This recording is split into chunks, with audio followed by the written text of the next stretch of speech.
Hello बच्चों, नमस्कार। स्वागत है आपके अपने यूट्यूब चैनल एग्रोटेक स्टडी में। और बच्चों, मैं हूं अरविंद यादव।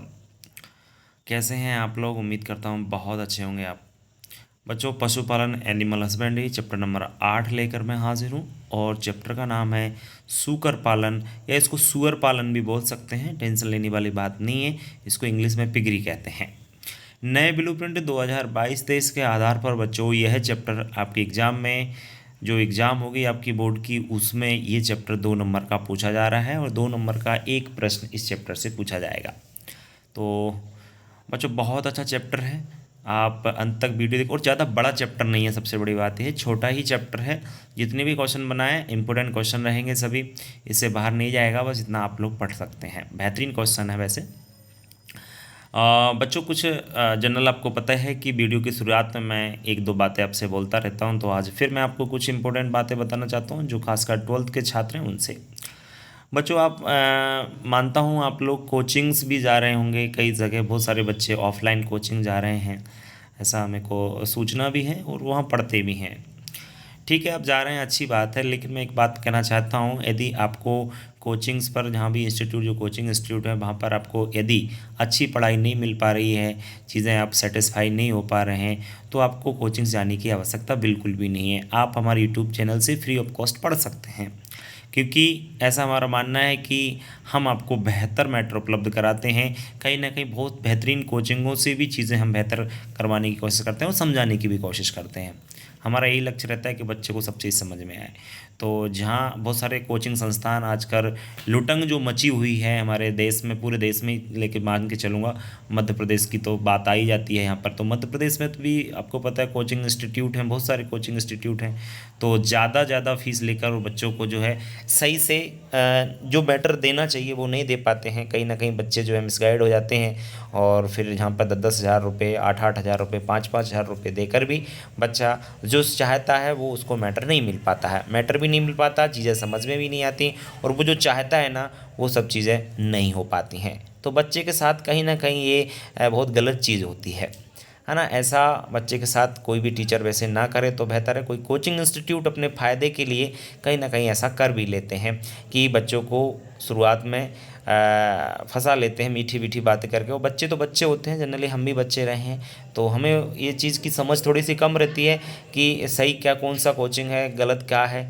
वैसे हमारी कोशिश यही है कि यूट्यूब के माध्यम से हम फ्री ऑफ कॉस्ट पढ़ा रहे हैं, तो अब क्यों कहीं जा कर के पैसे लगाएं, है ना। तो मैं तो यही चाहता हूं कि अगर मध्य प्रदेश के सभी एग्रीकल्चर छात्रों को, यदि आप, मैंने ये प्रण लिया है कि मैं एग्रीकल्चर के सभी छात्रों को पढ़ाऊंगा। एमपी के कितने भी छात्र हैं एग्रीकल्चर 12th के, वो सिर्फ जुड़ जाएं हमसे।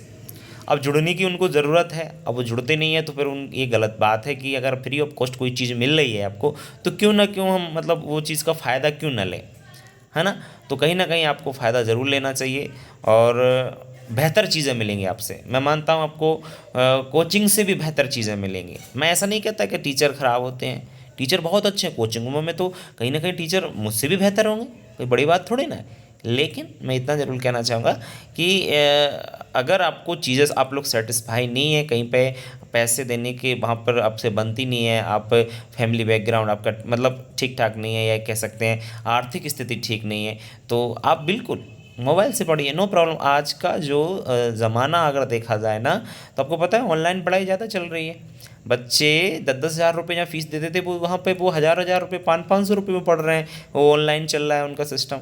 वो तो कुछ ऑफलाइन तो मामला गड़बड़ी है। आप ऑफलाइन ना जाएं तो कोई दिक्कत वाली बात नहीं है। आप पूरे नोट्स तैयार कीजिए हमारे यूट्यूब चैनल से, कोई दिक्कत नहीं है। आपको पता है, मैं लास्ट ईयर का रिजल्ट हमारा एमपी में टॉप रहा है, 98% हमने अपनी यूट्यूब चैनल से दिया है। टॉपर जो हमारा रहा था 98% रहा है ना। तो इसी प्रकार से कई ज़िलों में टॉपर दिए हैं, आपको मालूम है। सागर जिला, रीवा जिला, राजगढ़ जिला, कई ज़िलों में हमने एग्रीकल्चर के टॉपर बच्चे दिए। तो आप ये ना सोचें कि पता नहीं क्या, आप पढ़ें, हम हमारे वीडियोज़ को देखें, पुराने वीडियो देखें, कितने कितने व्यूज़ बच्चों को आए, कितने बच्चे हमसे जुड़े। उसी प्रकार से आप लोग जो है हमारे वीडियो से जुड़ सकते हैं। और ज़्यादा से ज़्यादा मैं से जो बच्चे सुन रहे हैं मेरी बातों को, मैं उनसे इतना ही कहना चाहूँगा कि देखिए, यदि आप मुझ पर भरोसा करते हैं, आपको हमारे चैनल पर भरोसा है, तो आप वीडियो को ज़्यादा से ज़्यादा शेयर करें। देखो आप जितना ज़्यादा शेयर करेंगे जितना ही बच्चों का भला होने वाला है। देखो वही बात मैं हमेशा बोलता हूँ, कर भला तो होगा भला। यदि हम किसी का भला करने की कोशिश करते हैं ना कहीं ऊपर वाला हमारे साथ भी बेहतर करता है। ठीक है ना। तो ये बातें मेरी थोड़ा अगर समझ में आती हैं आपको तो कहीं ना कहीं उसको अप्लाई करें आप लोग और आगे बढ़िए। ठीक है ना। चलिए शुरुआत कर लेते हैं, ज़्यादा समय ख़राब नहीं करेंगे आपका। बच्चों ये चैप्टर है ना ज़्यादा छोटा चैप्टर है, कोई बड़ा चैप्टर नहीं है। जितने भी क्वेश्चन है आपके 5 6 7 जो भी 8 क्वेश्चन होंगे इससे बाहर नहीं जाएगा और सिंपल क्वेश्चन रहेंगे, आपकी समझ में आपको आ जाएंगे, ईजी है। सूकर पालन के 2 लाभ लिखिए। अच्छा पहले तो ये जानना जरूरी है, सूअर पालन के लाभ या महत्व जानने से पहले सूअर पालन होता क्या है वो थोड़ा सा बता देता हूँ। सूअर पालन जनरली जो किया जाता है आज एग्रीकल्चर का एक पार्ट है, एक भाग है एग्रीकल्चर का, ये समझ सकते हैं हम लोग। सूअर पालन को हम एक बिजनेस के हिसाब से देखते हैं, एग्रीकल्चर छात्र जो होते हैं बिजनेस के रूप में देखते हैं। लेकिन अब यहाँ पर छात्र जो है गांव से भी जुड़े होंगे बहुत सारे, है ना।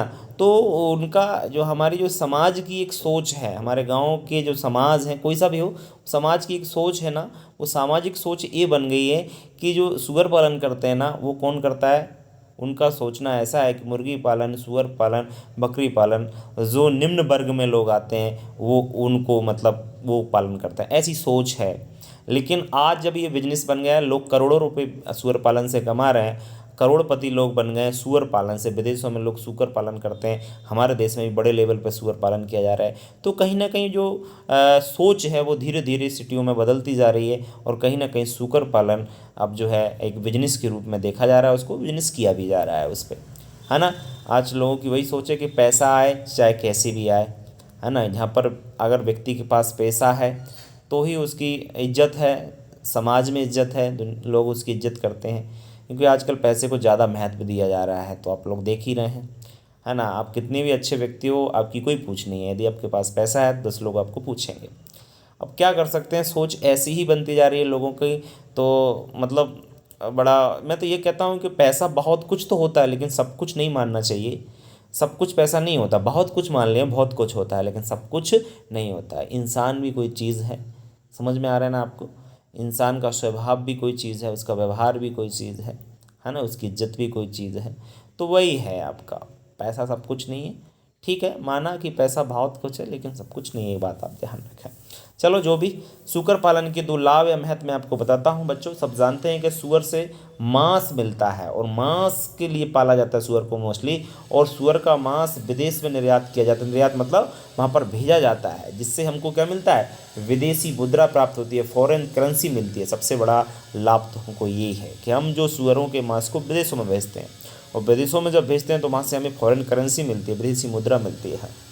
दूसरा है सूकरों से हमें बाल मिलते हैं, खाल भी मिलती है और इससे विभिन्न उत्पाद तैयार किए जाते हैं। सही बात है, सूअर के बाल से ब्रश बनाए जाते हैं, जो ब्रश होते हैं वो बनाए जाते हैं। और जो चर्म यानी जो खाल होती है सूअर की, लेदर की, आपको पता है कि इसकी ऐसी जैकेट्स बनाई जाती हैं, बहुत महंगी महंगी जैकेट्स आती हैं। इसके जो इतना खतरनाक इसकी जो कह सकते हैं लेदर होता है कि कई बार तो ऐसे कहा जाता है, लेकिन मुझे कंफर्म नहीं, कुछ ऐसे कहा जाता है कि इस पे जो होता है ना सूअर की लेदर इतनी मतलब कठोर होती है कि जो गोली अगर चलाई जाए, बंदूक से गोली चलाई जाए तो वो भी एक बार जो है फिसल जाती है उससे। इस प्रकार की बातें कही जाती हैं, तो कंफर्म मेरे को नहीं, फिर भी बता रहा हूँ मैं आपको। ठीक है, तो सूकर बाल चर्म विभिन्न उत्पाद इससे बनाकर तैयार किए जाते हैं। ठीक है ना।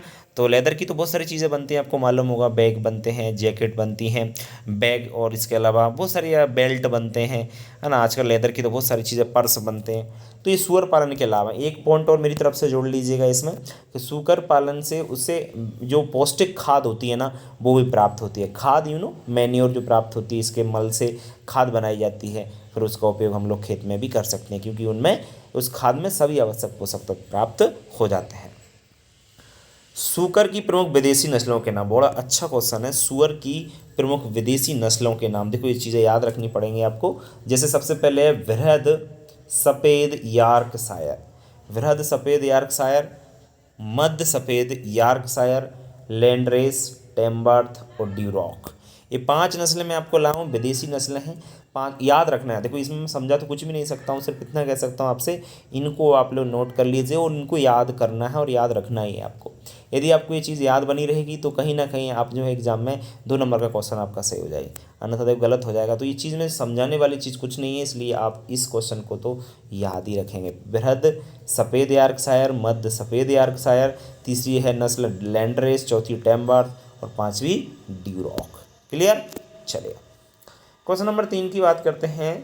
नमकीन मांस के लिए प्रसिद्ध सूकर की 2 नस्लों के नाम लिखिए। अच्छा हाँ, एक चीज़ कन्फ्यूज़न आपको होगा, सूअर और सूकर में अंतर क्या है। सूकर सूअर बात एक ही है, लिखने का तरीका अलग अलग है। आप जो भी लिखोगे सही होगा। सूकर आप इस प्रकार से लिख सकते हो, सूअर भी मैंने वर्ड यूज़ किया है आगे, तो सूअर भी आप लोग लिख सकते हैं। डोंट वरी, परेशान होने की आवश्यकता नहीं है। तो देखिए सूकर जो होता है ना, सूकर के नमकीन मांस को बेकन कहते हैं। बेकन मांस क्या होता है, सूअर के नमकीन जो मांस होता है ना उसे बेकन मांस कहा जाता है।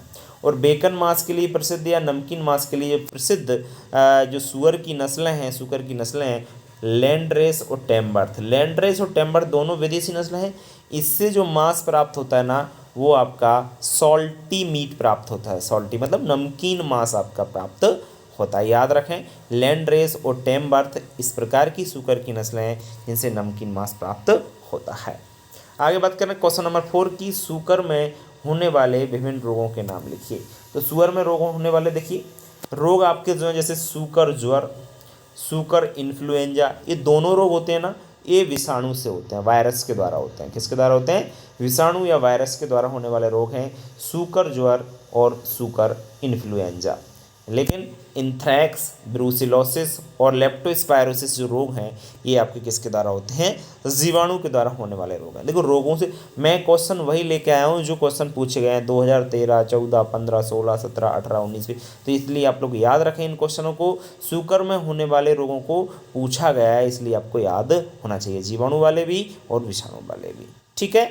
चलिए तो इन चीज़ों को देखो याद रखना पड़ेगा, ये छोटी छोटी चीज़ें पूछी जाती हैं, इसलिए मैं आपसे कह रहा हूँ। आगे नेक्स्ट, चर्बी वाले सूअर के 4 नस्लों के नाम लिखिए।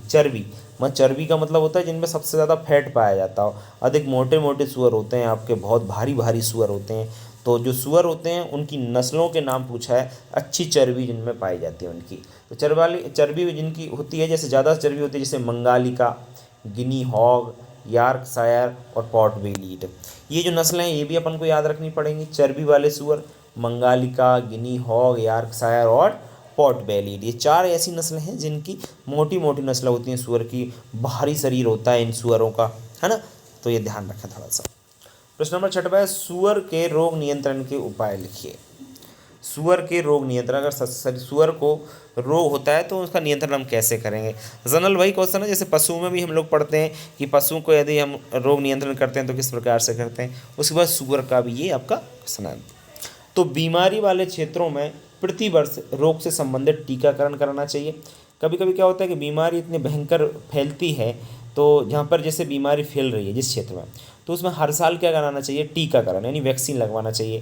जैसे कोई स्पेशल बीमारी, एंथ्रैक्स बीमारी है तो भयंकर तरीके से फैलती है, हर साल फैलती है, दूसरे साल फैलती है, तो उसका टीकाकरण आपको जो है हमेशा वैक्सीनेटेड कराना चाहिए। दूसरा तरीका ये रोग नियंत्रण का, सूअर को गृह आवास की नियमित साफ सफाई करना चाहिए। मतलब जहाँ पर सूअर रहते हैं, जिस आपकी कह सकते हैं सूअरशाला में वो रहते हैं, आपके जिस गृह में रहते हैं उसकी साफ़ सफाई बड़े अच्छी प्रकार से करना चाहिए। और फिनाइल जो एक दवा होती है, बहुत अच्छी दवा होती है, इस फिनाइल से जो है ना वहाँ की साफ़ सफाई रखोगे तो कहीं ना कहीं हम लोग जो है ना सूअर के जो रोग हैं उनका नियंत्रण कर सकते हैं। ठीक है ना। दूसरी बात, अगर कोई सूअर को आपको लग रहा है कि उसमें बीमारी के लक्षण है तो हमेशा जो स्वस्थ सूअर है ना उनसे उसको अलग कर देना चाहिए। ये भी एक तरीके से हम लोग रोक सकते हैं। ठीक है ना। और कोई बीमारी अगर मान के चलिए कोई इतनी भयंकर तरीके से बीमारी फैल रही है, मतलब वो महामारी का रूप ले चुकी है, तो आप ये कह सकते हो टीवी के माध्यम से, आजकल तो मोबाइल चल रहे हैं, तो मोबाइल के माध्यम से, प्रचार के माध्यम से ये सूचना सभी जगह फैला देना चाहिए कि भैया ये बीमारी फैल गई है, कहीं ना कहीं इसका ध्यान रखें। अगर ऐसे लक्षण दिखाई दें तो आप जो है सूअरों का विशेष इलाज कराएं, ये दवा दे सकते। तो इस प्रकार से हम कहीं ना कहीं जो सूअरों में रोग फैलते हैं ना उनको हम जो है सूअरों को अस्वस्थ होने से बचा सकते हैं। वो अस्वस्थ नहीं हो पाए, बीमार होने से उनको बचाया जा सकता है। तो सूअर रोग के नियंत्रण के जो उपाय हैं, कंट्रोल करने के जो आपके हैं, आपने किस प्रकार से करना है, सिंपल से हैं, 2-4 मैंने बता दिए हैं आपको। ठीक है। चलिए क्वेश्चन नंबर 7 उस चैप्टर का ये लास्ट क्वेश्चन ही मान लीजिए। 7 क्वेश्चन बता रहा हूँ, बस इतना जरूर कह रहा हूँ कि 7 क्वेश्चन में 100% आपका क्वेश्चन मिल जाएगा, श्योरिटी है। ऐसा नहीं है कि मैं आपको ऐसे ही बता देता हूँ। आप देख सकते हैं, पुरानी किताब उठा के देख लीजिए, पुराने आप लोग जो पेपर उठा के देख लीजिए, आपको खुद पता चल जाएगा। ठीक है। सुअर की खाद के गुण, तो खाद जो बनती है इसमें नाइट्रोजन, फास्फोरस, पोटास प्रचुर मात्रा में पाया जाता है। सही बात है कि सुअर से जो मल प्राप्त होता है उसमें एनपीके की मात्रा आपकी प्रचुर मात्रा में रहती है। ये तीनों तत्व पाए जाते हैं।